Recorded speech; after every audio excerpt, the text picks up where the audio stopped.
Yo, YouTube, we're back.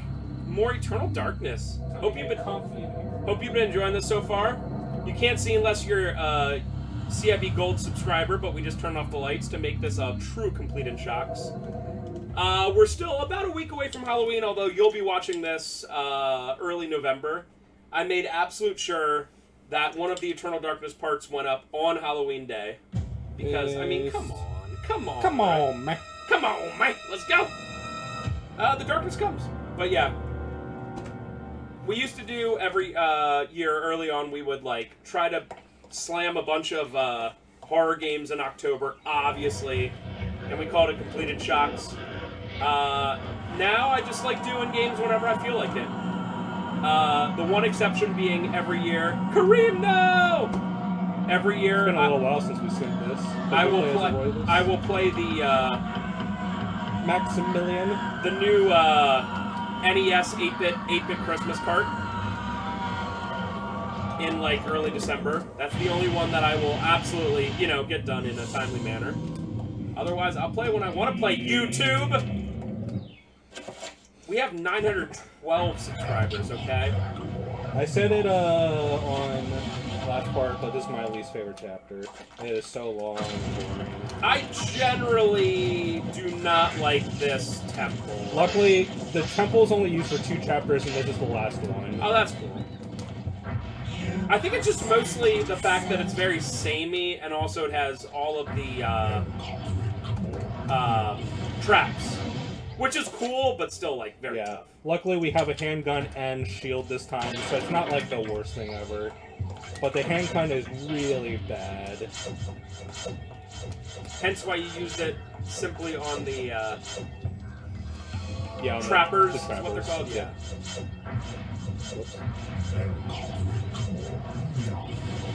Oh, okay. I was like, what did you even just do? I accidentally used reveal invisible. I meant to use shield. Okay. Spell 7. I was wondering, I was like, what's going on? Yo, you know what those things flying around you reminds me of? Options from Gradius. Oh, yeah. Option. Speed up. Yo, watch me beat Gradius 3 on one life. I'll never let it go. I'll never let it go. Sorry, Big Mike. I mean, you'll never watch this, but sorry. I'll never let it go. Input lag. Sure. I played Third Strike against him. Obviously, he's a big FGC guy, and I'm just a pleb. But all I did with Ken was down heavy low kicks, and it worked every time. And we played for a few matches, and he just suddenly quit out, and he was like, I don't want to play online anymore. Oh my gosh. Yo, it's just like when we played, this is years ago, but remember we did 2 screens at once. I played against Mike Finch, Castlevania 4 speedrun. Nowadays, he plays a lot, so he would easily beat me. But the one time we sat together, I beat him, and I remember I was the one with the actual input lag, because he was playing on the actual SNES, and I was playing on emulation on computer, and it was just being a little funky. But not only did I win, but I had the worst part for me. So forever, I am the best. Deal with it. Even though he could easily, I mean, his time on speedrun.com, I don't even have a time, obviously, but his time is quite good, and I'm like, he's number 1 now. Yo, dude. So I looked this up the other day because someone was like, hey, what's a cool fact about you? This thing I had to answer. And I was like, oh, you know what? I used to do Resident Evil 3 speedrunning, right? And my time is like 50 minutes flat, essentially, like with a couple extra seconds. And when I put it in, I specifically remember I was about 50th place. That was 5 years ago. Do you want to guess what place I am now? Like 400. Like 250. Okay. Yeah. I'm like, holy crap. The only game that I speedrun to put like I didn't even put a time in, but I remember I did 100% Mega Man X, and my time was 36 minutes, and the speed, or like the world record was only a couple minutes off. Nice. For a game like that, I feel like that's decent. Oh, absolutely. The lame thing is, it's that extra 2 minutes that... It would be so much effort. Oh, you got so lucky. I mean, you're about to get hit, but... Oh, no.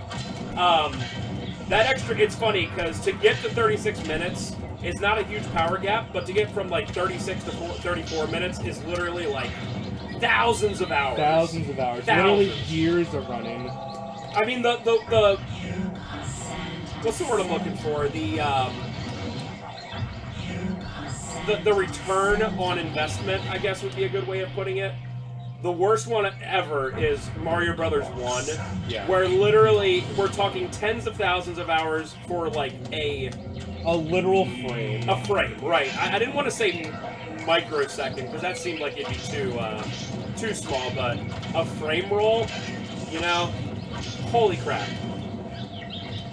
People who can do that and just play that game over and over again for like 8 hours, I just. All respect, I simply cannot. Dude, I played one of my friends posted the other day, they were like, dude, Spider-Man 2 is seriously good. Like, the new Spider-Man game is, like, seriously good. And one of his friends posted a picture, this was Sunday at around 1 p.m., okay? And he posted a picture of him that he got the Platinum Trophy already. The game came out Thursday night at midnight. That is insane. And he had the Platinum Trophy at, like, essentially noon on Sunday. And listen, I played that game for about, I don't know, 3 hours today. And I got, like, 2 trophies. And I kind of went out of my way to do, the second I could, I started doing side quest stuff because it's fun. I find it to be a fun game. Holy crap. That must have been literally sleeping 4 to 6 hours, and other than that, just sitting there and playing Spider-Man 2. And I just don't have that in me. Even if I had no kids, no job, no anything, I couldn't do that. I couldn't. Yeah, I still... So all respect, I don't want to poo-poo it. It's, like, just amazing. Yeah, I still really like playing video games, but I cannot do it for, like, long stretches of time. In a row. Like, at max, I'll play for like 2 or 3 hours and then take like a pretty substantial break. Just do something different, yeah. But yeah, I was like, I even messaged my friend, I was like, dude, your bud literally platinum Spider-Man already? And he was like, yeah, he goes hardcore. And I was like, yeah. Because even if you go out of your way to platinum that game, it has to be at least 20 hours. Probably more, because it's meant to be that kind of game. Yep. So literally we're talking in the span of 2 full days and a little bit of extra stuff. Being done with that is, like, insane to me. Also, I was thinking about that when I was playing, and, like, that game they've been working on for years, right? They've been working on it for at least 3 years, probably more. Is that a term of endearment? Or is that something that would frustrate you to be like, hey, I was part of this team and we spent literally 5 years making this and you, like, beat it in 1 weekend? Like, do you see what I'm, like, where, like, I don't know, it's like when, I don't like consuming any media like that. Like when a new show comes out or a new season comes out of something and people are like, marathoned it, like day 1, it's like marathoned it, done. It's like, yo, that took literally, like, years for them to make and, you know, write and make and all this stuff, and you were just like, 1 afternoon, done. It's like, I feel like that takes something away from it, you know? Just to be like, done, beat it, done. Yeah, people just consume media so fast.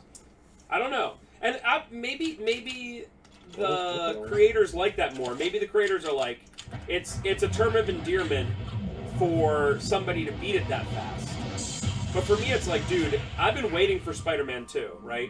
I've been waiting for it. And I want to enjoy it. I don't want to be like, 1 weekend and be like, done. The big reason why, like, when Final Fantasy VII Part 2 comes out, I'm probably going to, like, marathon that as much as possible, simply because I don't want to get spoiled. I get it. I just specifically don't go on things that, like, have that, you know? But yeah, I do absolutely get that.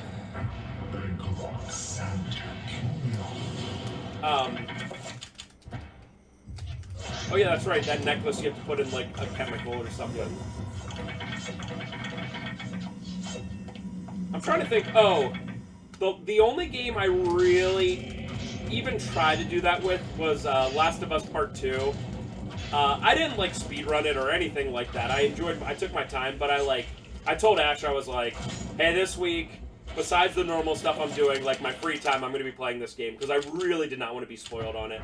Even though a customer did, even though I specifically told them, like at the start of the conversation, I was like, hey, don't spoil it, and they were like, are we far enough away from Last of Us 2 that I can say this? No one cares Okay, yeah, that's fine. Everyone hates it, and the people that love it already... So I literally started the conversation was, alright, but don't tell me any, like, spoilers, and he was like, okay, can you believe what happened to Joel?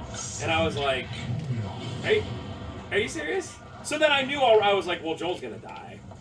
You know, I was like, well, like, at some point, I didn't know it would be, like, that unceremonious, but... That game was weird for me, because it got leaked, like, 2 weeks in advance, so I already knew, like, all the big spoilers. And I just looked at it all, because I do not give a crap. Yeah.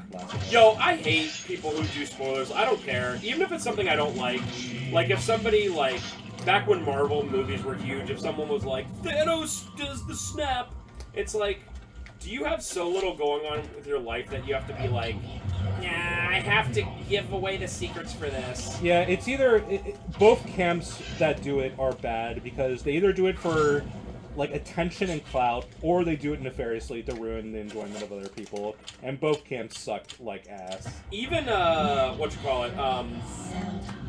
remember when the Harry Potter books came out and people went to the midnight release of the book and was like, Snape kills Dumbledore? Like... I don't even find that funny, simply because, like, the people were really, like, fans of it. They were enjoying it. So, like, let people enjoy the dang things they're going to enjoy. Yeah, like, some people are just very mean-spirited. Yeah. Ah, so specific. Hey, you want to press this button to let this, like, this acid... Yeah. Luckily, it has no effect on gold. How long do you think he had to wait to pick that up? Or I guess maybe with gloves or something.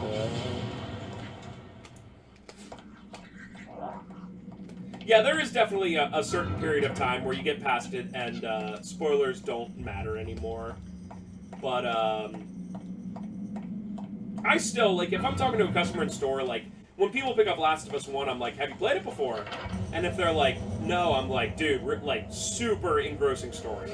Like, I would never even be like, oh yeah, it's this crazy thing, the whole ending where, like, you don't know if Ellie, like, believes him or not. It's like, what? Like, just, even if it's, like, years old, if you know the person specifically doesn't know it, it's like, don't give it away, let him enjoy it. Like, gosh dang it.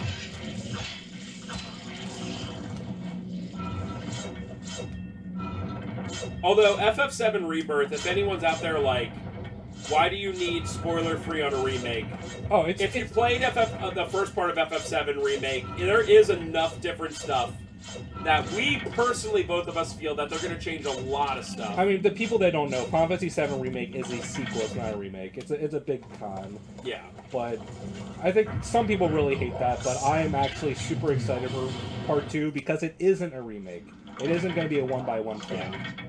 We've had too many one-by-one remakes recently, you know? Like, Super Mario RPG's coming out, and it's like, it's cool that, like, Zoomers can play this now, but I have absolutely no interest in playing it, because it's a one-by-one 3D remake. It's like, I'm not even going to play it. I was super excited for it, but then when I found out it literally looks, I mean, it looks to be, everything I've seen, a complete one-by-one remake. Yeah. Again, Mario RPG is one of my top 5 favorite games of all time, but I'm not even going to play it, because it's like, what's the point? And, like, the original, for me, because it just comes to be, like, a purist sort of thing, but I do not want to play a game that is already beautiful in cheap 3D.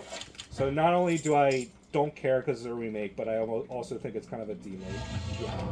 I mean, there's stuff like the Resident Evil 2 remake, where I'm convinced that Resident Evil 2 remake is better than the friggin' original, you know? I mean, they're both amazing. Yeah, because it's so drastically different. Yeah, it's so different.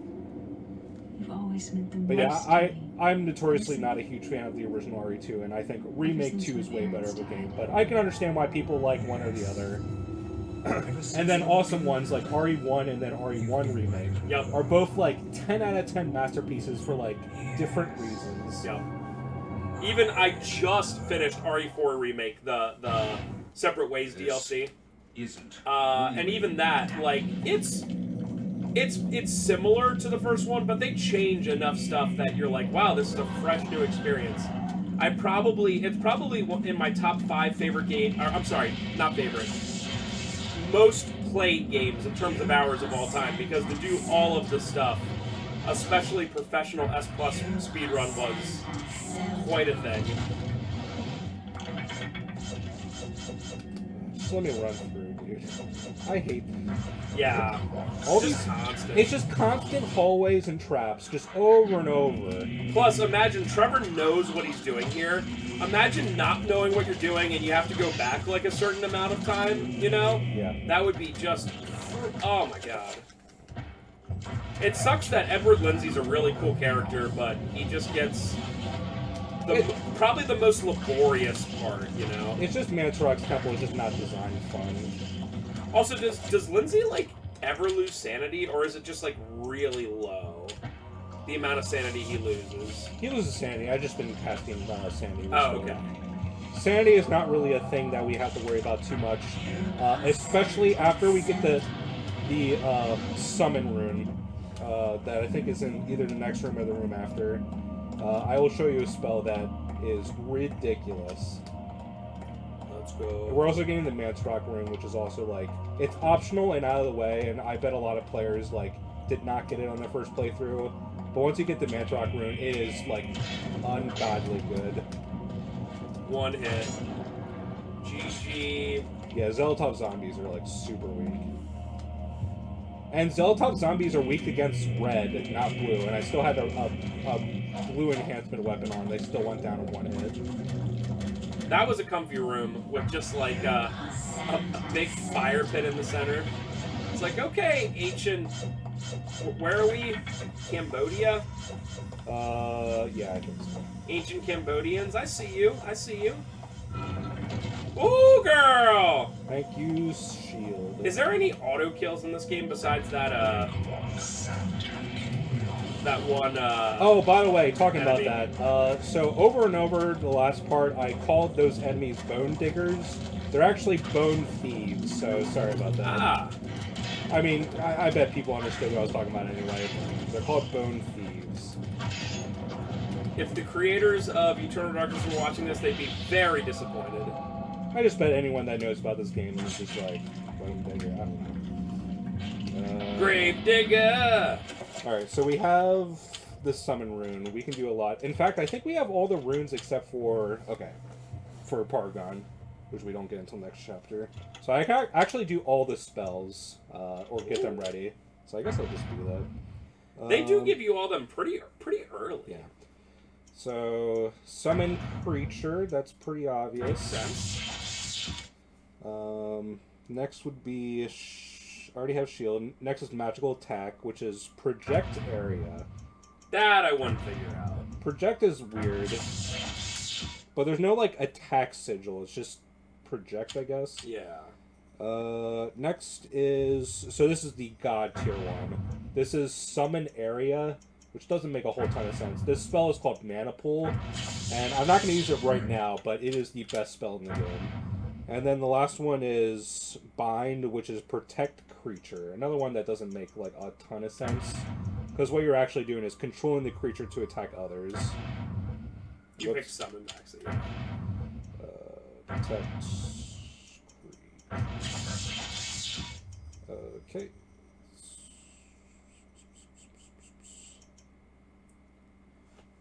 I guess I don't have all these listed. Oh well. Yo, it's weird how many versions of the Pokemon Unknown are in this game. I just remembered. So this spell is Summon Zombie, which we need the 5-point sigil for. Ah. And this spell is Summon Horror, which we need the 7-point sigil for. It's pretty crazy how they give you... Would you say you're at the halfway point yet? Or Easily, yeah. Oh, okay. It's pretty crazy how you have all the spells at this point. Yeah, the only thing we don't have is Paragon, but that only matters for 5. For 5 point, yeah. And 7 were ones. To make things simple, when you cast a 3-point spell, it's like Trevor just said, it's like the color and then 2 words that generally make sense for the most part. To do a 5-point spell, you just throw 2 Pargons on it. Pargons is power, which means it's like 2 more powers. And to do a 7-point spell, it literally is just 4 Pargons. 4 Pargons, yeah. So it's just to say, at the hey, end, you will, if you don't memorize any other rune, you will memorize Pargon. Yes. Because you hear it constantly. It's funny because it's the last one you get, but when we use the meme of Ulyath Pargon, Pargon, Pargon, it like legitimately is. Especially later when the game gets hard and you have to call like a bunch of 7-point spells, you will hear that so much. All the time. So the reason I'm going backwards is I could actually have finished that chapter like right now, but if you want the Mantorok room, you have to go all the way back. Oh, well, yeah, no. Wait, do you have to go to the bottom and then go up? You have to go down because you need to get the summon rune tier. Yeah, who would ever get this? Without, like, specifically knowing where it is. So I don't really mind Mantorok being, like, fairly obscure, because it is God tier and it is completely unnecessary. And a couple of the combinations of Mantorok are completely game-breaking. Let's go. But it's fun. It's almost like video games are supposed to be fun. No comment, because Trevor does not believe in it. He said, what, oh, this is, oh, well, this makes sense, because they showed you the stuff you were doing to unlock this. Trevor's favorite games are all the ones that have, like, battle passes. He loves having to log on, like, every day to make sure he doesn't miss out on something. I do play one phone game, unfortunately, but it doesn't have a battle pass. So, I'm not completely pure, but I really avoid those games. That's funny. I literally play less of those type of games than Trev does. Mwahaha. A little unceremonious, huh? It's just like right next to you. It is a little weird. Do you go in that room? Yes. Later you do? Right now. Oh, okay. Because I was going to say, there are 2 horrors in there. Hopefully you don't have to fight them. Well...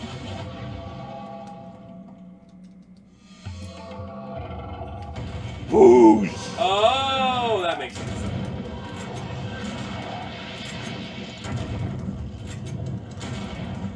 What happened to those first 2 shots? I don't know, it seemed like it didn't count. Who cares? I care. Alright, so... I care very much. So spell list... Yeah. So we're going to assign Mantorok to this. So what this spell does is we have this rune above our head, and Mantorok restores all 3 your parameters at the same time.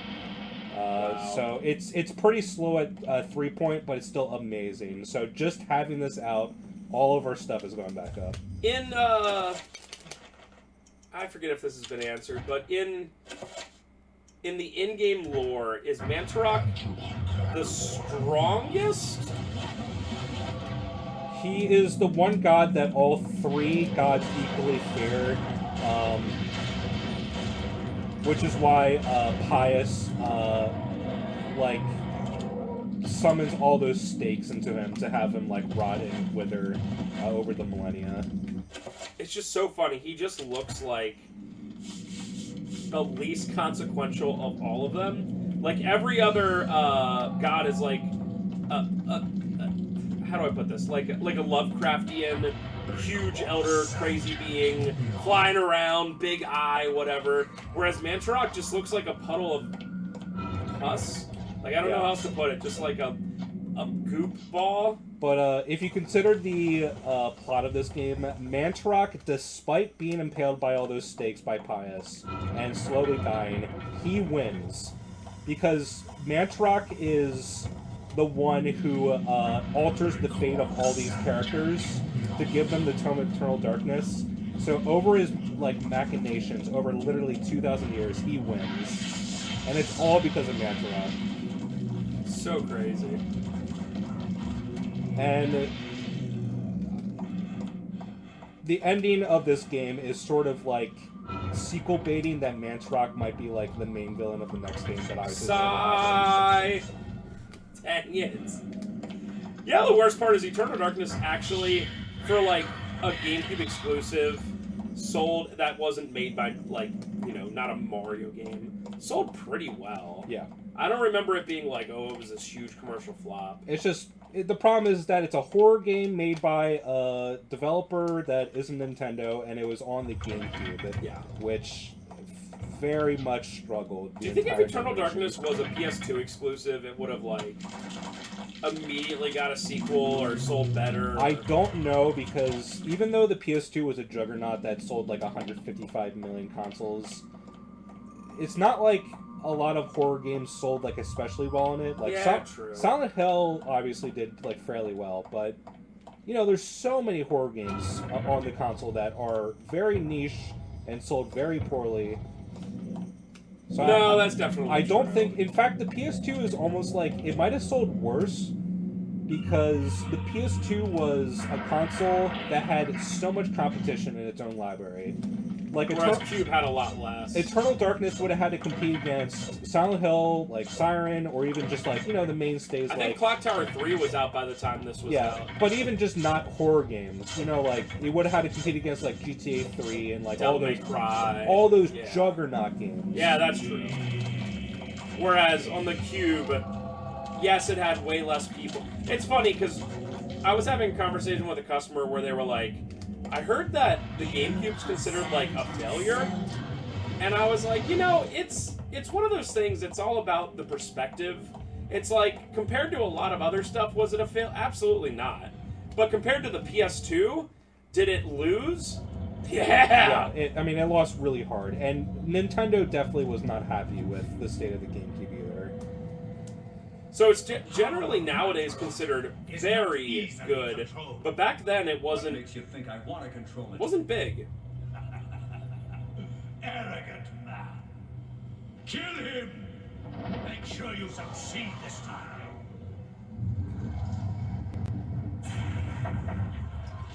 Oh! I like those enemies remind me of like just some weirdo like flashing people. Like, hey, you want to see something, girl? It's so weird. I don't know what those enemies are called, but they're my least favorite by far. And whenever they show up, I literally just run around them. So this is Mantorok. Like this is Mantorok, but this is Mantorok like controlling the statue, I guess. Yeah. Also, we still have Elia here. It's so weird that we're literally like all three of the other gods are like not even in this universe. Like you only see them. Pius Augustus talking to them through like a dimensional thing, whereas Mantorok, you literally are like on top of him. It's just very. It is weird, and obviously the other gods are more like actively destructive, but Mantorok is definitely not a good god. It's just that he does not want the other gods to come to his dimension. Do not touch the heart, flesh and bone, lest you become like me, a dead, rotted husk. I have waited many centuries. Seriously. It has been centuries. Elia's chapter was 1150 AD. This chapter takes place in 1983, so it's been about 800 years. But I was forced to find refuge here. You must seal the heart so it never contacts your flesh, and take it to the gathering of light. Oh. Take the heart there, or the world shall fall under a reign of eternal darkness. TM. It's so interesting. So like Mantorok's like trying to help, but it's also like in his. He's helping us in his interest. Yeah, in his own personal interest, kind of thing. And also like help. In Quote, 10 quotation marks, Yeah. because like all 12 of these characters have horrible lives.